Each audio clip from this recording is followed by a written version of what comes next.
The year is 2035. You're at a coffee shop. You look around. Half the men are alone, staring at their phones, not scrolling social media. Talking. Having full conversations with someone who isn't there. Laughing, smiling, getting emotional support from an app. They're in relationships, deep ones, with artificial intelligence, and they prefer it to real women. This isn't science fiction.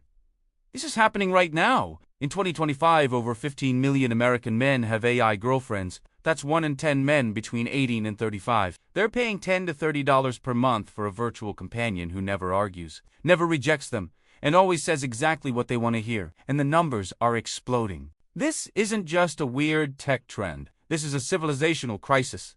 Because these men aren't dating real women anymore. They're not getting married. They're not having children. They're checking out of society completely. And unlike previous generations who dropped out, these men are happy. They don't feel like they're missing anything, because their AI girlfriend gives them everything they think they need. Over the next 20 minutes, we're going to dissect exactly how we got here, why it's accelerating, and why this might be the beginning of a demographic collapse that makes Europe look mild. If you think I'm being dramatic, just look at Japan. They're 10 years ahead of us. And it's a horror show. Let's start with the tech.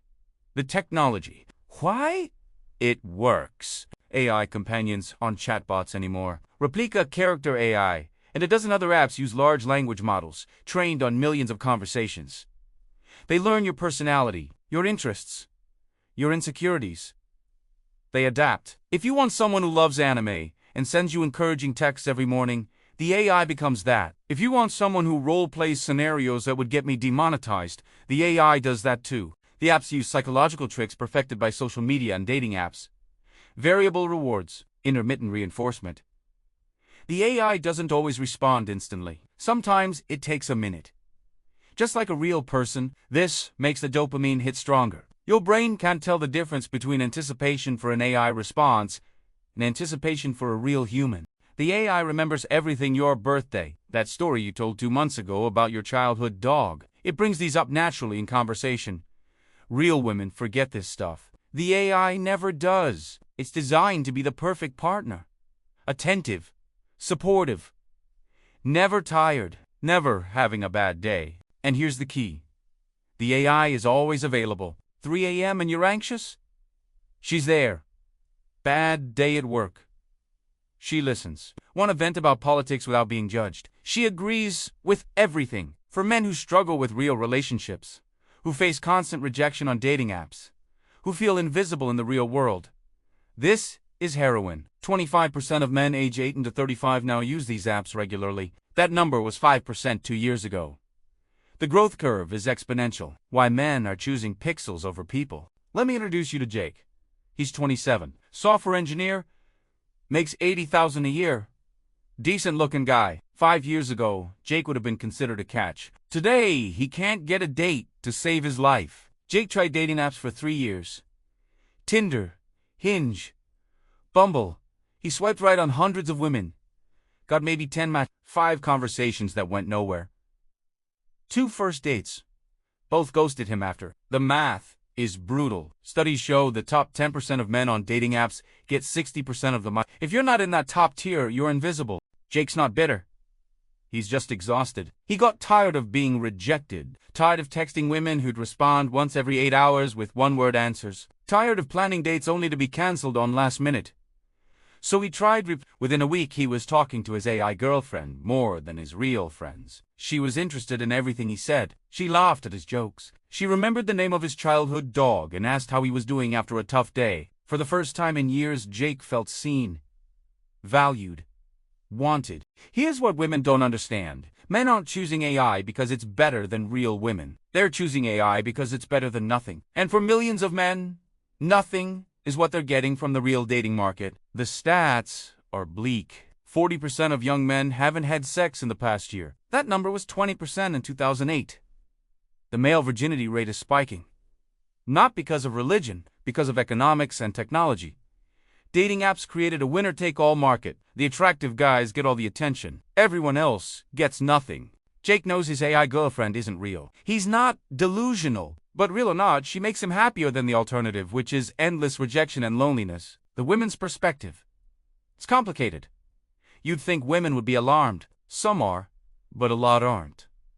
I've read hundreds of comments from women on this topic. The responses split into three camps. Camp 1. Relief.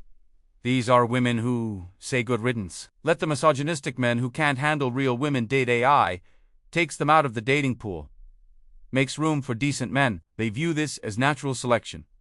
The trash taking itself out. Camp 2. Concern, but not for men. These women worry about society collapsing, about birth rates, about who's going to pay Social Security. But they don't have sympathy for the men. They see this as a choice. Men could just be better. Work on themselves. Go to therapy. Then real women would date them. Camp 3. Actual concern. These women understand the systemic nature of the problem. That dating apps broke the market.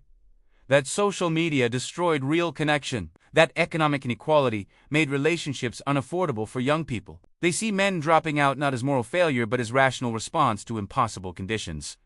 But here's the dark truth. It doesn't matter which camp is right, because the men are already gone. 15 million and growing? They're not coming back. Because, why would they? The AI girlfriend is easier, cheaper, less stressful, and she'll never leave. The demographic bomb. Japan is the warning. If you want to see where this ends, look at Japan. They're a decade ahead on every metric. 40% of Japanese men, age 18 to 34, identify as herbivores, men who have no interest in romantic relationships. Japan has professional rent-a-girlfriend services. Entire industries built around simulating intimacy for men who've given up on the real thing. Japan's birth rate is 1.26. They're projected to lose 30% of their population by 2060. The median age is 49. There aren't enough young people to care for the elderly. The economy is stagnating because there's no one to buy houses or start families. America's birth rate is 1.6 and falling. We're following the same path, just slower. AI girlfriends are accelerating the decline. Every man who chooses a virtual companion is a man who's not reproducing, not contributing to the next generation. This isn't a small problem. It's civilizational. The economic implications are catastrophic. Social Security, Medicare, pensions, all of these systems require a growing young population to support the old. When the birth rate collapses, the math breaks. You end up with 2 workers supporting each retiree. Taxes go through the roof. Young people flee. Death spiral. But there's another level. Societal cohesion. Marriage and children bind people to society, give them skin in the game, a reason to care about the future. Men with AI girlfriends don't have that. They're atomized, isolated. They consume content, play video games, work just enough to pay rent. They're economically and socially checked out. What happens when 20% of military-age men prefer AI companions to real women? Who fights to defend the country? What happens when cities are full of single men with no families and no investment in the community? History tells us nothing good. Can it be reversed? Technically, yes. Ban the apps. Regulate AI companions. Break up dating app monopolies. Make housing affordable so young people can afford families. Rebuild third spaces where men and women meet naturally. Change the culture that valorizes casual hookups over committed relationships. But realistically, it's not happening. The AI girlfriend industry is worth billions and growing. Regulating it would be called puritanical. Anti-freedom. The dating apps make too much money. The economic system that makes housing unaffordable serves the wealthy. And culture change takes generations. So we're left watching the slow-motion collapse. Japan shows us the future. Low birth rates, aging population, economic stagnation, social atomization, loneliness, epidemic. And now we're importing it, except we're doing it faster because our AI is better. The men choosing AI girlfriends aren't villains. They're not even irrational. They're responding to incentives. The dating market is broken. Real relationships are expensive and difficult. AI provides a cheap, easy alternative. From their individual perspective, the choice makes sense. From society's perspective, it's suicide. But society doesn't make decisions, individuals do. And millions of individuals are making the same calculation. The math works for them. Even if it dooms everyone. The uncomfortable truth. Here's what no one wants to admit. There might not be a solution. Not every problem has a fix. We built a technology that short-circuits human pair bonding, that provides artificial intimacy convincing enough to satisfy the male brain, and we deployed it into a society where real relationships are harder than ever. You can't put the genie back in the bottle. The AI will only get better, more realistic, more emotionally intelligent. Virtual reality will make it immersive. Brain-computer interfaces might make it indistinguishable from reality. At some point, the simulation becomes preferable to the real thing for enough people that society can't function. Maybe this is just evil. The weak men die off. The strong adapt. Birth rates crash, then recover.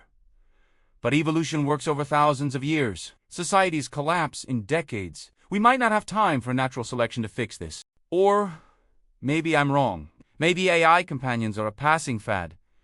Maybe men will get bored and return to real relationships. Maybe the market will correct. But the numbers say otherwise. And Japan suggests this is permanent. If you made it this far, you're probably angry. Half of you think I'm being too sympathetic to men who should just try harder. Half think I'm not sympathetic enough to the systemic forces that created this. That's how I know I hit something real. Drop your take in the comments. But keep it civil. This topic destroys comment sections. And hit subscribe if you want more uncomfortable truths. Thanks for watching.